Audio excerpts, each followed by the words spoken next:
لاکھوں دلوں کی دھڑکن بن جانے والے بابا تاج الدین رحمۃ اللہ علیہ 21 جنوری 1861 عیسوی کو کامٹی ناگپور میں پیدا ہوئے۔ پیدائش کے بعد گھر والوں نے آپ کے رونے کی آواز نہیں سنی تو پریشان ہو گئے۔ انہیں رلانے کے لیے گھر والوں نے کچھ ترکیبیں کی جس کے نشان بدن پر آخری دم تک موجود رہے۔ آپ رحمۃ اللہ علیہ چھوٹے ہی تھے کہ آپ کے والدین انتقال فرما گئے تو چاچا علی رحمہ نے آپ کی دیکھ بھال کی اور انہیں کامٹی کے ایک مدرسے میں بٹھا دیا۔ اسی اسکولی تعلیم کے دوران آپ کی ملاقات روحانی استاد عبداللہ شاہ رحمۃ اللہ علیہ سے ہوئی، جو ایک کامل ولی تھے۔ انہوں نے اپنی نگاہی ولایت سے آپ کے اندر چھپے جوہر کو بھانپ لیا۔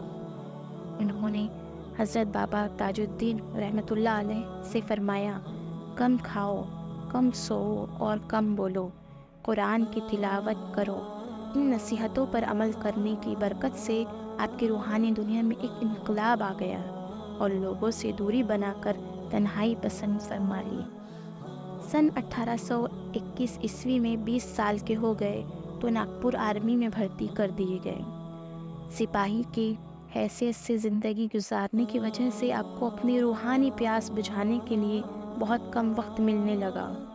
آپ حضرت بابا تاج الدین رحمۃ اللہ علیہ ساگر میں رہنے لگے اور ساگر میں رہنے کے دوران ایک اور روحانی ہستی سے ملے۔ آپ کو یہ فوج کی نوکری راس نہ آئی کیونکہ آپ کو دفتری کاموں میں پھنسے رہنے کی وجہ سے وقت نہیں مل پا رہا تھا۔ نتیجہ یہ نکلا کہ آپ نے نوکری چھوڑ دی۔ پھر تو آپ کی کیفیت یہ ہو گئی کہ آپ دیوانہ وار ساگر کی گلیوں میں گھومتے پھرتے رہتے۔ جب خاندان والوں کو بابا تاج الدین رحمۃ اللہ علیہ کی ان کیفیت کے بارے میں پتہ چلا تو آپ کا علاج شروع کرایا گیا، لیکن کوئی فائدہ نہیں ہوا کیونکہ آپ کی دیوانگی کوئی دماغی بیماری نہیں تھی، بلکہ اس کی وجہ تو آپ کی خدا کی یاد اور محبت تھی، جس میں آپ سب کچھ بھول اور چھوڑ چکے تھے۔ علاج کے لیے آپ کو ناگپور کے مینٹل ہاسپٹل میں بھی بھرتی کرایا گیا۔ وہاں رہنے کے دوران بھی لوگوں نے آپ کو کامٹی اور ناگپور کے الگ الگ علاقوں میں گھومتے پھرتے دیکھا۔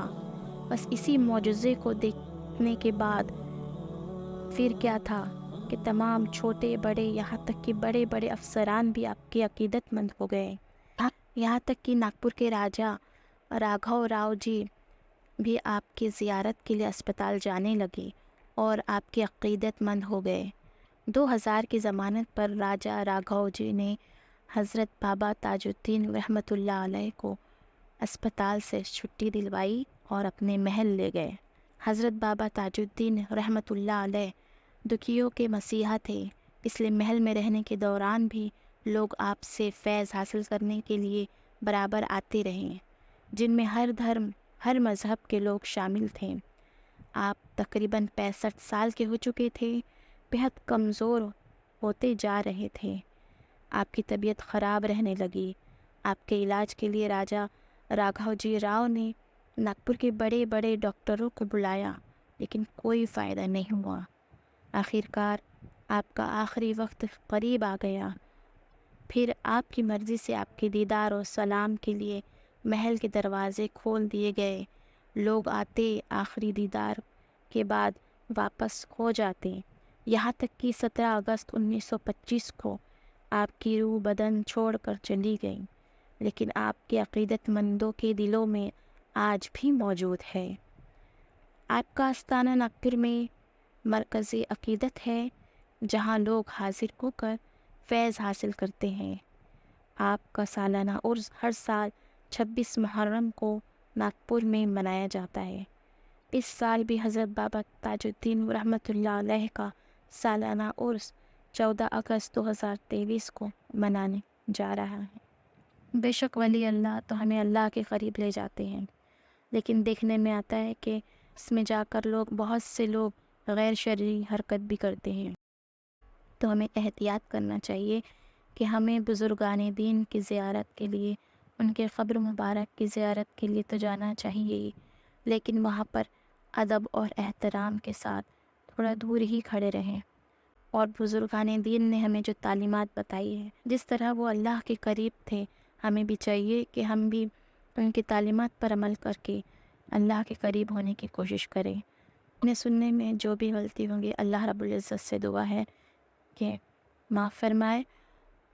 اگر آپ کو ہمارا یہ ویڈیو پسند آیا ہے تو اسے لائک کیجیے، اپنے دوست احباب کے ساتھ معلومات میں اضافے کے لیے شیئر کیجیے، اور میرے چینل دینیات وتھ تسلیم کو سبسکرائب کیجیے، اور notification for all videos per click ضرور کیجیے گا۔ جزاک اللہ خیر۔ السلام علیکم ورحمۃ اللہ وبرکاتہ۔